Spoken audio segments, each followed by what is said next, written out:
I hate that I'm about to say this, but stay tuned to the end to see which house cleaning book most influenced my business this year.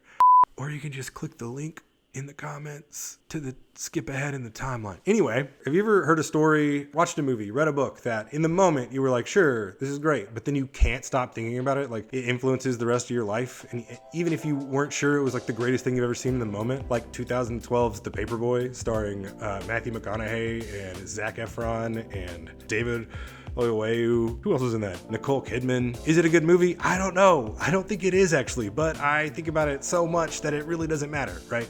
I love stories. Everyone loves stories, right? Unique thing about me, I love stories. But I set up my whole life around stories. I started a storytelling business this year. These are the 4 books that I've read this year that I think influence the way I'm going to tell stories going forward, the way I'm going to work going forward, and the way I am setting up my storytelling business going forward. And so these are my 4 big books in 2023 that changed the way I'm going to think about work.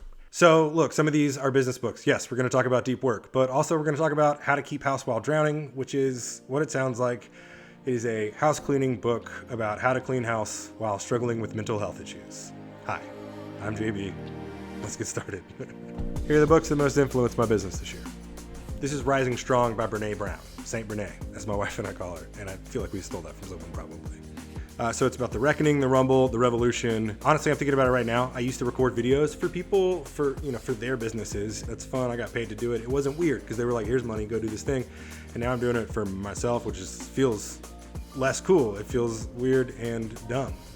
But I want to share these books and I want to do the things that I tell other people to do. So she talks about shame a lot. And here's what she has taught me. Shame is a storytelling issue. If I want to have better outcomes than I've had in the past, I have to tell a new story, right? The stories we tell about who we have been, the stories we tell about who we are, influence the way we respond to the world around us and influence the decisions we make every day. They impact our health, it impacts everything. Shame is a storytelling issue. And so this book really made me think about the importance of storytelling. And in a year when I'm thinking like, oh, should I really start a storytelling business? Is that how I'm gonna feed my family? I'm passionate about storytelling. And this book reaffirmed to me that, it's a real issue. The way we frame stories is important. In our cultures, in our businesses, in our personal lives, in the way we practice our religions. It is so important to tell stories that uplift and that make positive impacts. So I read these books while trying to start my own business and while my wife is in a doctoral program to be a midwife, a nurse midwife who can deliver babies and work at birthing centers. And that's awesome. I'm starting a storytelling business. She's trying to bring life into the world. We know who's better. We know. We get it. We know. It seems kind of silly starting a storytelling business, but that's what I do, and that's what I'm passionate about. It's going great so far.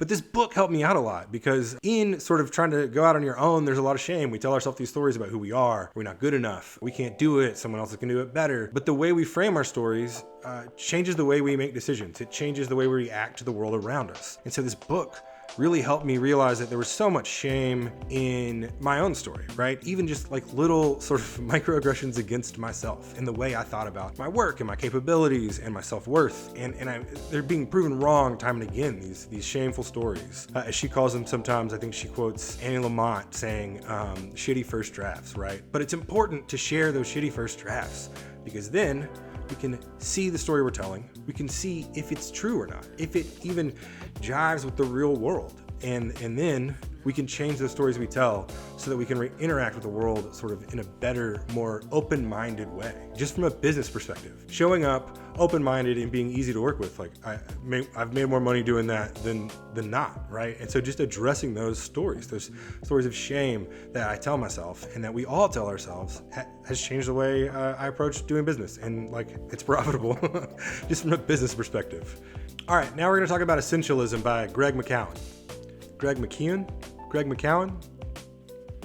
All right, now we're going to talk about Essentialism by Greg. Here's my big takeaway. I'm not going to be an author or a rock star or an entrepreneur or an influencer or whatever, right? I'm a storyteller and I'm an educator. And those are my passions. And those other things are like little things that I've pursued and are fun, right? And that's not my passion, or I would have continued to pursue them. I'm still telling stories. I'm still trying to teach people how to tell better stories and having a blast doing it. Essentialism taught me that like those other things are just tools in my tool belt if I need them and when I need them to achieve the thing my thing, my essential goal, to tell stories and to help people learn how to tell better stories and learn how stories really can affect their everyday life, right? And so Essentialism helped me sort of focus it. Sometimes me and my wife joke, this is terrible Spanish, but like más o menos, like more or less.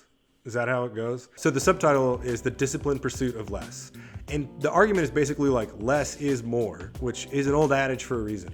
It truly is. If you focus on what you want to do and do the best and are passionate about, then that is the thing. And anything else falls by the wayside. It's fine. People might realize at work, like, oh, the little stuff that you were doing that was taking up your whole day, way not as valuable as the other thing. Do the other thing. I haven't read it in the past because I didn't feel like I was in a position where I was safe to guard my time like that. And that's one of the reasons I started my own business this year, is because I wanted to be able to focus on the thing I'm good at and not all like the bullshit. So I feel privileged to be able to even sort of apply some of this to my day. Like the hardest conversation I had was with my wife about blocks. I was like, hey, we both need to have blocks of time where we really focus on stuff and aren't expecting each other to like pick up the slack. Like I need to give you that time and you need to give me that time. And then we'll get so much more done in those dedicated spaces than trying to like really white knuckle it all day long and trying to narrow the focus. Like let's do one thing every day.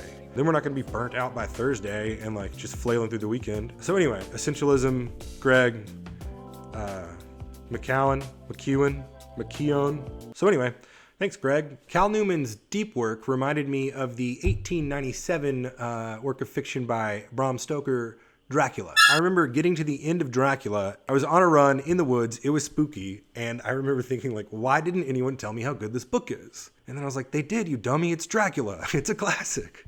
That's how I feel about Deep Work. Much like with Essentialism, at the time it came out, I didn't feel like I had control over my day enough to be able to tell like bosses and stuff like, hey, I got nothing at this time of day. Don't bother me. In fact, I kind of tried. I read Deep Work thinking, oh, this is like good to great, right? Or 10 Habits of Highly Effective People, whatever it is. And sure, yeah, it's totally like a zeitgeist book of the time. At the time, I didn't feel like I had enough control over my time at work to really, I thought I would just be mad if I read it. Cal Newport basically tells us what we know. You can't multitask. You can't multi-focus is what he says. You can multitask, but you can't multi-focus. If you focus on one thing and you work really hard to produce that thing, you will produce more of that thing. It will be better. So one thing Deep Work did a good job of is it talked about how to make your business environment the most conducive to you, right? It's like, you're the one working here. What is the best way that you can get the most work done? It kind of reminds me of the housekeeping book we're going to talk about, How to Keep House While Drowning. And it sort of helped me connect that housekeeping book's principles to the business world and more specifically to my business. It's mine, right? Like I have to pay taxes. So I get to be the one who says like, hey, we're going to be flexible about these things, or we're not going to be flexible about those things, or email doesn't happen in the morning, or we don't do notifications.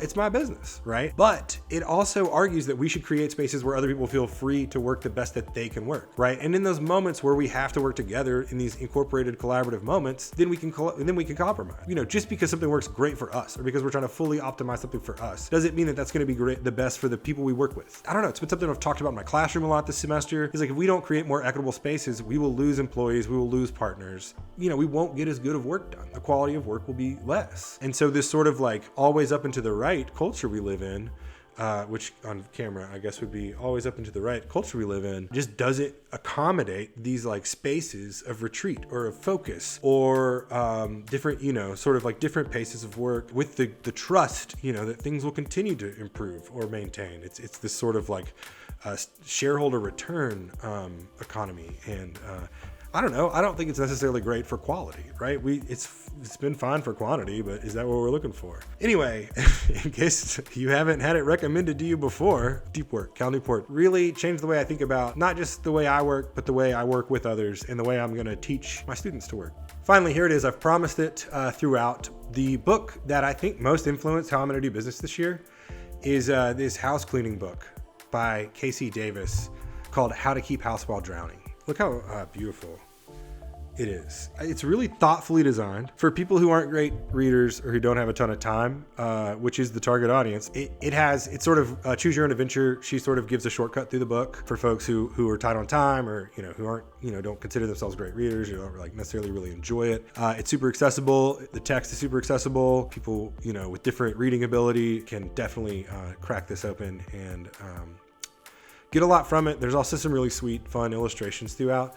But that is not what influenced my business, though I guess I have been doing some sweet, fun illustrations. Anyway, the thing that influenced my business is that she talks about, I guess here's the example. No matter how good her intentions are, there will always be laundry on the floor in every room.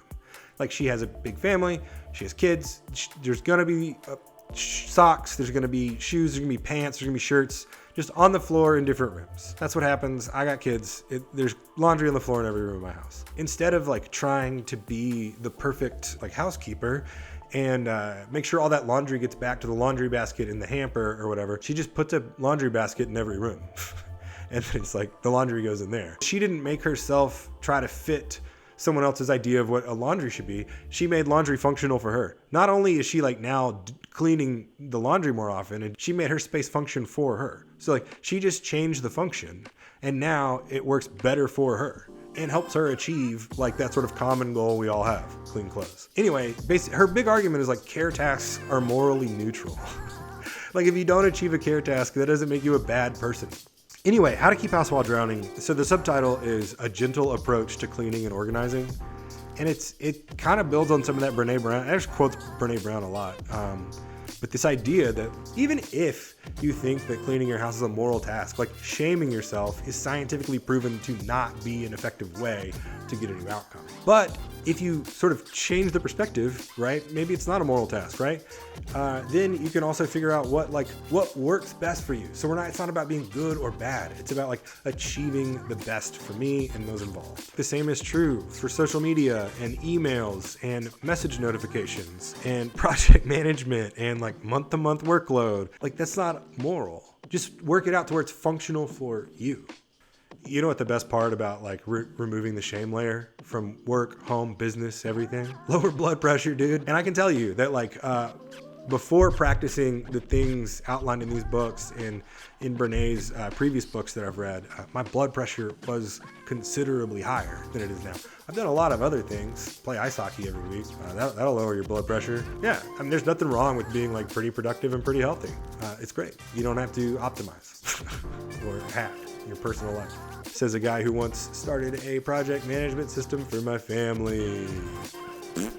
So to me, here's how the books, and I read them in this order, but did not have a reading list, sort of. So I read them. Rising Strong is about facing down your shitty first draft, sharing it, saying like, this may not be right, but here's how I feel. It feels, this way to me. Then you can start editing the story you tell yourself. And then Casey Davis's How to Keep House While Drowning. She says, hey, the story we're telling ourselves about how we keep house is probably not helpful for most of us, and definitely not for those of us with mental illness. So what if you told a news story where care tasks are morally neutral, where you're not a bad person or a good person based on how you complete the care tasks, right? And so she's talking about laundry, but I'm talking about email. As I read this, I'm thinking about notifications. I'm thinking about, hustle culture or whatever. And the way people think, in these businessy books, two of which I'm about to, buzzy business books I'm about to bring up, the way that these books talk about how you're supposed to do business is fine for whoever it's fine for. But if it's not functional for you, then it's not functional. And then from there, Deep Work sort of connected Casey's How to Keep House While Drowning sort of like morally neutral approach to house cleaning, connected it to business, my business for me. And it's like, okay, let's find the best way to make your work functional for you and then do that well. Like focus on it, like really figure out what works for you and then do it that way. Clear the time, clear the space, and focus. And that was massively helpful. And then I read Essentialism, which Greg says, narrow it down. Like you don't need to be a jack of all trades. And I am absolutely a jack of all trades. I am decent at so many things. And so it was really important for me to read like, okay, I need to focus. And that's when I really realized like I am a storyteller and I'm an educator. Yeah, so that is how I sort of like, I don't know. I was just reading through these 4 books and it clicked. Oh my gosh, this could be one book called what JB needs to do with his business in 2024. So anyway, I hope that you enjoyed this. I hope that you get to read or have read and enjoyed these books. Let me know if you have. And also let me know what books have really influenced the way you do business or approach your craft. I'm always interested in updating my book list and love the connection. So jb@lettersclark.com. Let me know. Yeah, don't forget to, like and subscribe. I don't know, dude. I'm not one of those. All right.